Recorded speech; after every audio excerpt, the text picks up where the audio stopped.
What's up, guys?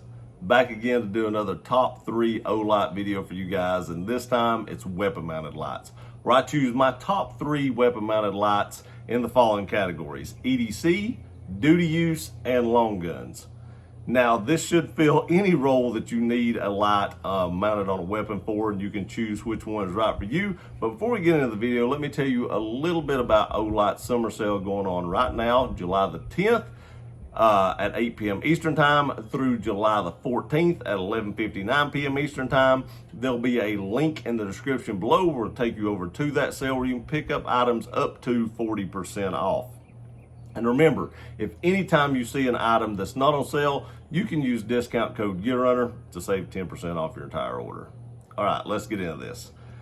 Let's start out with EDC use, because that's probably what a lot of us are going to use our light for. Most of us are going to use it for an everyday carry.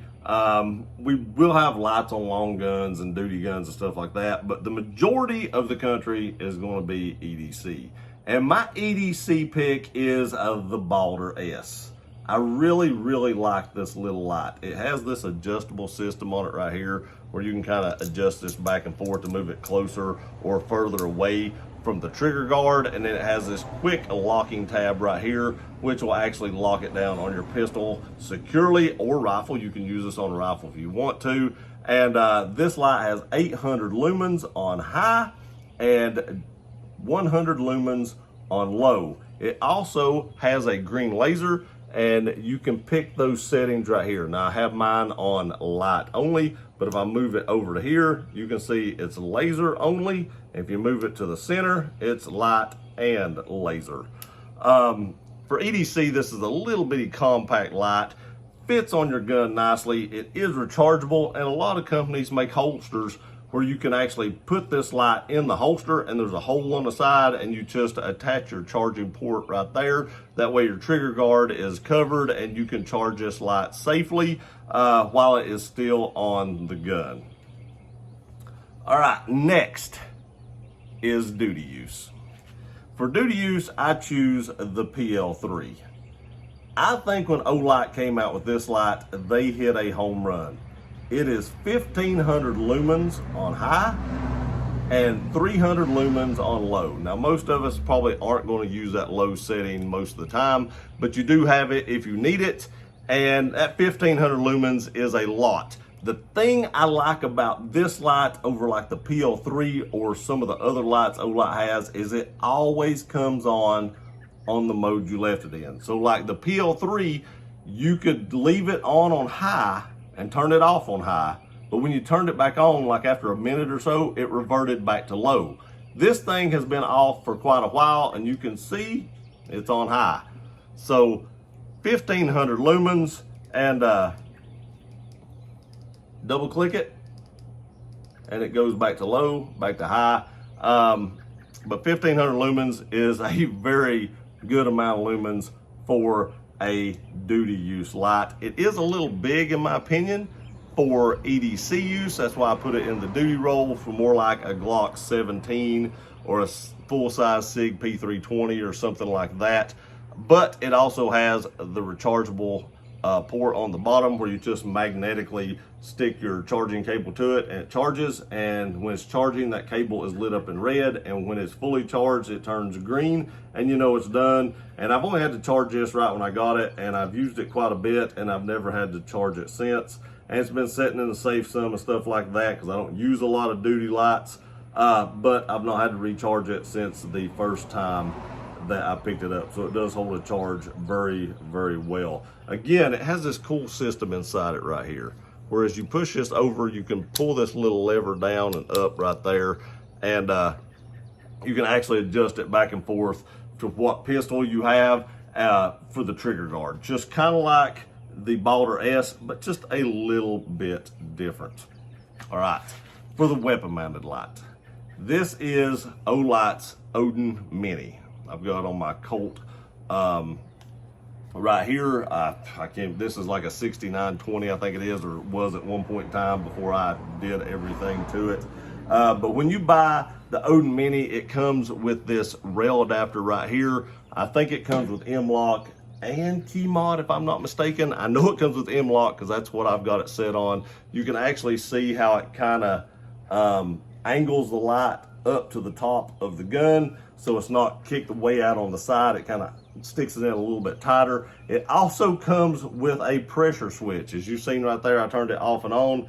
A long press is momentary, a quick press is constant, so you do have constant on and off. The tail cap switch will not pull off because it locks on. If you pull it back, now it will pop off. You can turn this little knob right here up that way, push in on it, and the light just slides right out. And now you can take it and charge it because this too is magnetically charged.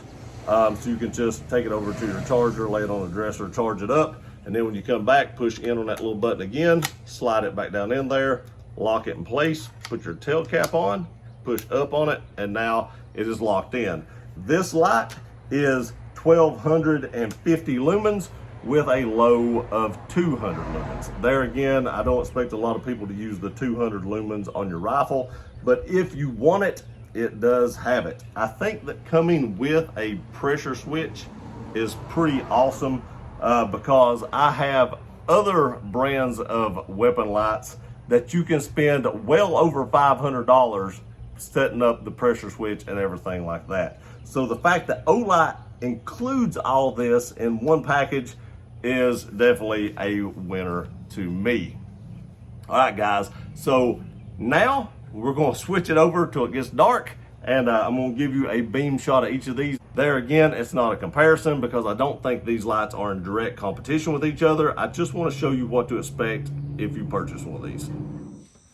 All right, guys, we're going to go in the same order we did before. There's a fence line down there and a tree right behind it that's about 23-ish yards. There's a fence in the back that's about 100 yards, and there's like a dirt pile back there that's a little over 100 yards, and there's a tree up on the hill that's 200 yards. Don't know if we'll be able to reach that or not.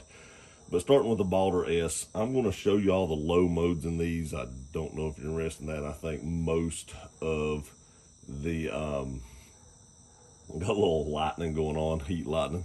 I think most of y'all will use this on bright only, but we'll show the low mode just so you can see it. Here's 100 lumens. You can see that defined hot spot right there showing up. You can definitely see that tree. Once you get past that tree, it's a little bit harder to see. You might be able to go about 10 yards, 15 yards past that tree and be able to make something out. Let's bump it on up to high. You can really see right there.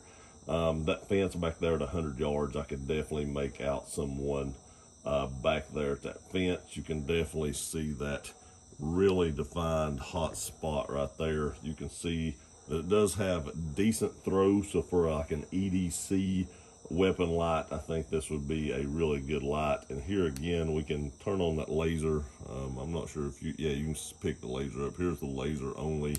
Then you can see that the laser also works in conjunction with the light. There again, I usually don't have the laser on. I usually just run mine with the light. But there's your beam pattern for the Balder S. All right, guys, next up we have the PL3R, which is 300 lumens on low and 1500 lumens on high. We'll start out on the low mode here. You can see right there. I think the hot spot, just looking at it, is a little more defined to the naked eye on the Balder S. It seems like you get decent spill with this, but the hot spot to me, just to me, looked a little more defined on the Balder S. So let's bump this up to where most of us are going to use it, that 1500 lumens. Now we bump it up like this, you can definitely see more up on that hill. I can illuminate that tree up on top of the hill. If we turn the camera up just a little bit, I can actually illuminate that tree up there. I couldn't really make anything out much, but I can definitely see the leaves on it. Again, probably maybe 130 to 40 yards, I can make out someone up there and maybe see if they had something in their hand. But look at the spill you have with this along with that hot spot. Once you bump this thing up to 1500 lumens, I think it would be a really good duty light because that has a lot of throw and quite a bit of spill to see your surroundings, and that thing is bright. All right, next we have the Odin Mini, and I do have it off the gun right now. And when you have it off the gun, you actually can soft press it to get the low mode, which is 200 lumens, and then full press it on high to get your 1250 lumens. So we'll start out on low here. Definitely see a defined hot spot. Not much spill at all, which you don't want a ton of spill in a rifle light. But you can definitely see that defined hot spot. Even on low, up to probably about 60, 70 yards, I can make out somewhat. I can see the fence post, but not clear enough to actually make anything out. So let's bump it up to high. Here you go. Look at that hot spot. Very, very, very defined hot spot. If we go up there, it actually illuminates that tree more than the 1500 lumen PL3 did, just because this hot spot is so defined and it has so much throw. I feel like I could almost make somebody out up there. I know I can make somebody out probably about, I'm gonna say about 170, 80 yards. Just once you get up to about 200, I can definitely see the trunk on that tree, which I couldn't before. But I'm not sure I could make somebody quite out at 200 yards. I mean, that is a long way to be trying to make out someone and what they may have in their hands. But this light definitely has some throw, especially to be such a small, compact rifle light.